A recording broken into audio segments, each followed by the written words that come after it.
Recently I was scrolling Instagram and I came across a meme someone posted of what the cast of the sitcom Friends would look like if the show aired today. This meme showed a comically airbrushed, Botoxed, and muscled group of 20-somethings. So, I guess the point of the meme is that society is much more superficial today than it was in the 90s, 30 years ago, and that the cast of Friends would have to be Instagram ready, perfect in every way if the show were rebooted. I wrote in the comments of that Instagram post that the thing that stands out to me about that meme is that there's no cultural diversity. The meme simply took the original cast of Friends and put them through an Instagram filter. If a reboot of Friends aired today, I would hope that the producers would realize that there's a much needed dose of diversity that should be added to the cast. I've checked my Instagram feed several times and I don't know if the person who posted that meme ever replied to my comment.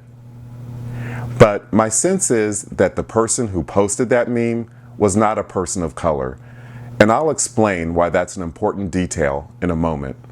I had another recent experience in which I was talking with a group of authors over Zoom. One person mentioned that when you're writing fiction in a certain genre, like mystery or romance, you need to be aware of the tropes of that genre. Tropes represent certain plot twists and character traits that readers in that genre have come to expect. Now, I asked, what's the difference between a trope and a stereotype? And that sparked a conversation about how to avoid cultural stereotypes in your writing.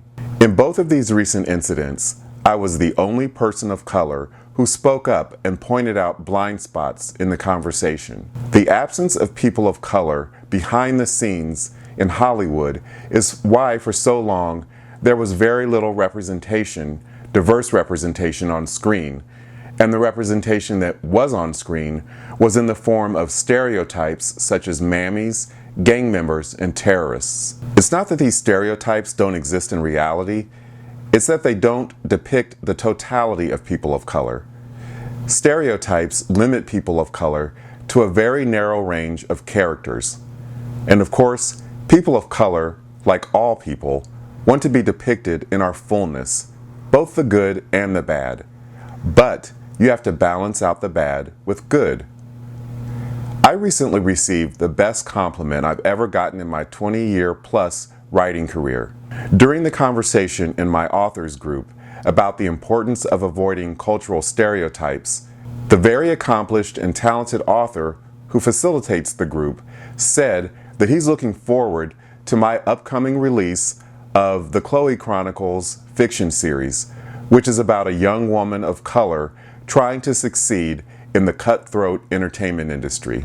He said he also looks forward to other stories that I'll publish in the future. Now, although I appreciate my fellow author and my mentor complimenting my work, that's not the compliment that made the biggest impression on me. What really moved me is when he said the reason he thinks my work is important is because out of the more than 500 writers that he's worked with as a writing coach over the years, I'm the only one who has ever mentioned the importance of diversity and inclusion in storytelling. That really blew my mind. I mean, 500 writers never mentioning diversity during their coaching sessions with our mentor. That just goes to show why it's so important that we creatives of color have a seat at the table. Because of our lived experiences, we can see things that other creatives who are not people of color don't necessarily see because they don't have the life experience or really any incentive or reason to look beyond their own blind spots, or even to be aware that those blind spots exist in the first place. They have the luxury of never thinking about race or diversity. Just like as a man, I have the luxury of never thinking about sexism or sexual harassment. Listen, we all have blind spots, but ensuring that the spaces we move in are diverse can help us see things that we wouldn't ordinarily see. If you like this video, please leave a comment, share it, and subscribe to my channel.